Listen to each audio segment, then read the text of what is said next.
Hi, I'm Adrian Lacey. I'm the IP Development Director on Ghost Recon Future Soldier, and you're watching Platform 32.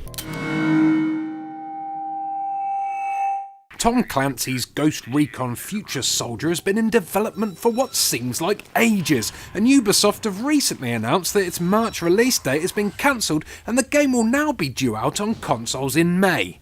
I decided to interrogate Adrian Lacey, the IP Development Director for Future Soldier, at a recent hands-on event, because as far as I can see, this is the third time the release date for the game has been put back now, and the buzz online is that eager gamers are getting slightly annoyed about having to wait even longer than they would have liked to get their hands on the title. As a concerned gamer myself, the fact that Ubisoft has changed the date once again has left me scared and confused, so I recon it's about time we find out why they've done it.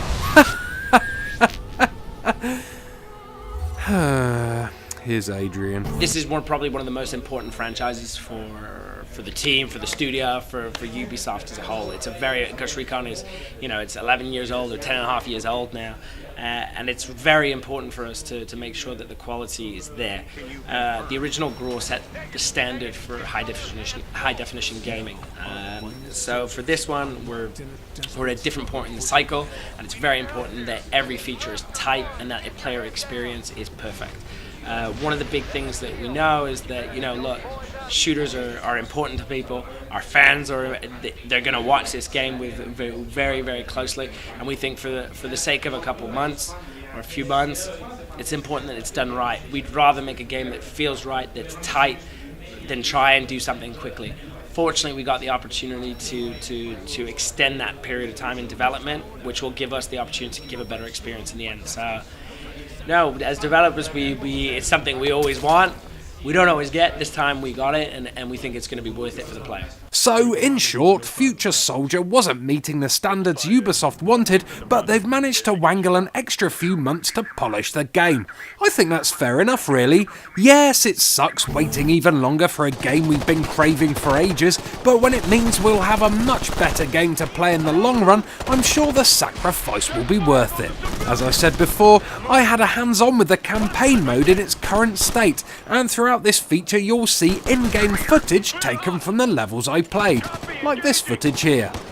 Okay then Adrian, without any major spoilers, what's the score with the plot of Ghost Recon Future Soldier? Well, basically you are an elite soldier of the future, and you will be playing through the battlefield of tomorrow. One of the interesting things with Ghost is we're really going to start bouncing you on the trail of an arms smuggling business. There's a little bit of revenge in the plot because you've lost some core team members, and then you're going to bounce from country to country tracking down intel and hunting down VIPs. One of the main things I noticed while playing the game is that Future Soldier is in no way a corridor shooter like COD or Battlefield. The levels were very open and had multiple routes to take around obstacle-strewn landscapes.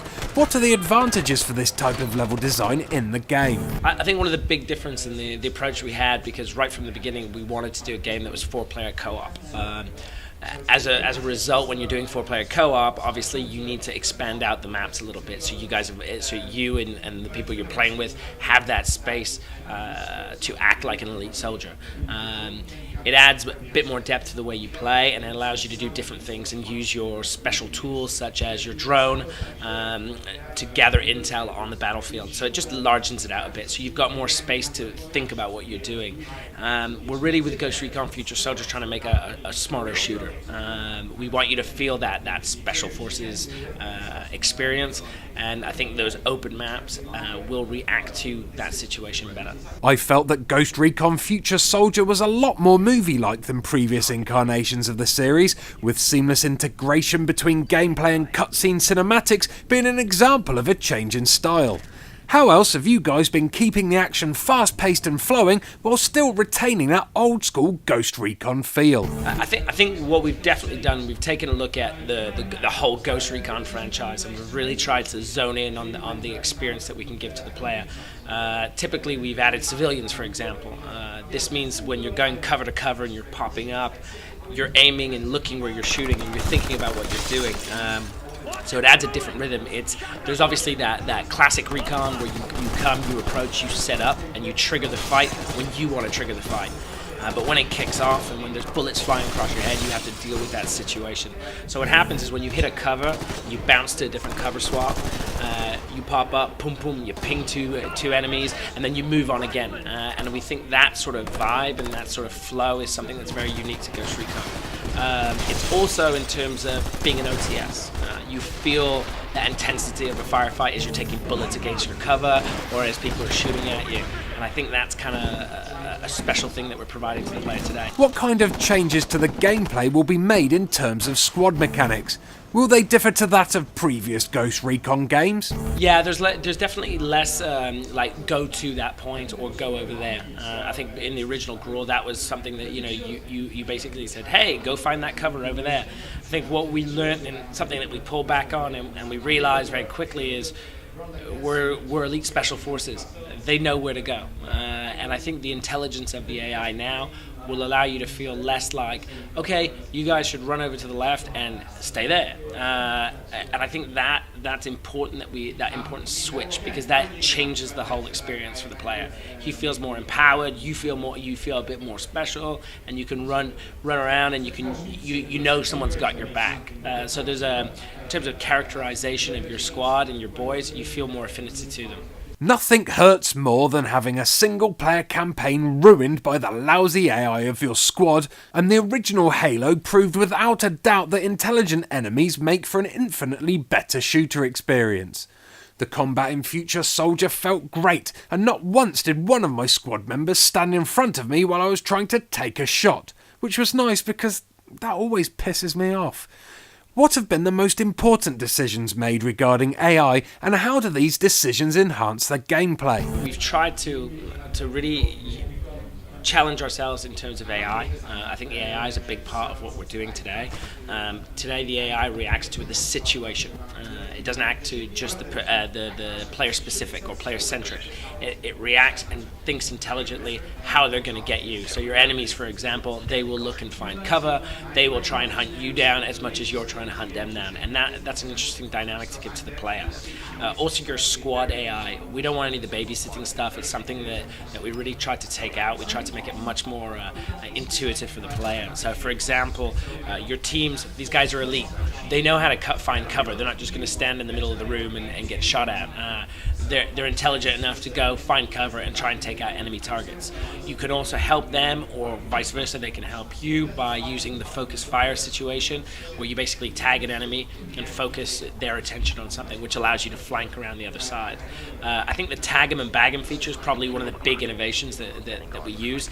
So effectively, either with your drone or with your or when you're looking through your crosshairs, you can tag the enemy. And what this allows you to do is do the sync shot. So what it happens is you prepare a situation and you can take out key enemies in one go, in one hit, and it slows everything down, so then you can pick off a couple more on the back end. And we think that adds to that intensity of the situation and feels much more elite than, say, a traditional FPS. What's better than artificial intelligence? Real intelligence, that's what! Tell us a bit about the 4-player online and offline co-op, Adrian. A lot of times co-op modes, they're sort of an afterthought, or they're secondary modes. Here you can play through the whole 12 missions, or the whole 12 hours I should say, in co-op. Whether it's me, you, 2 AI, me, you, your mate, my girlfriend, you know what I mean? So we can all play together. And I think what's interesting with co-op is how we play together. It's a really new, interesting dynamic to have together, because you're elite. And you have to think a little bit when you're playing together. You can't just, well, you can just run in, and you've always got one guy who like blitzes in. He's like, ah! And it's interesting to see what we saw from people playtesting and stuff is that reaction after, is that you do that a couple times, but then you got your mates are kind of like, what are you doing, man? We're trying to take out the VIP, or we're trying to get some intel. It's like, sort yourself out. And it's a funny dynamic to see with players. Oh man, I'm totally that guy. No wonder people don't reply to my game invites anymore. Let's find out who can play the game, and more importantly, when they can play it. Ghost Recon Future Soldier will be available on PS3, Xbox 360, and PC. They will be available on X360 and PS3 the 24th of May, 2012. Thanks for your time, Adrian.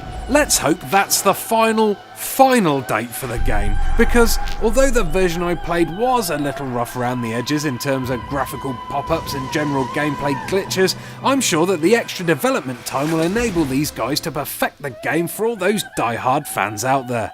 What I played was immensely impressive. The cover bounce, gadgets, squad commands, soldier animations, AI and the intelligent level design all complemented each other, and I recon it will hit the spot for fans of the series and new players alike. After reading that out loud, I'm not sure that joke was funny enough to be used twice, or even once to be fair.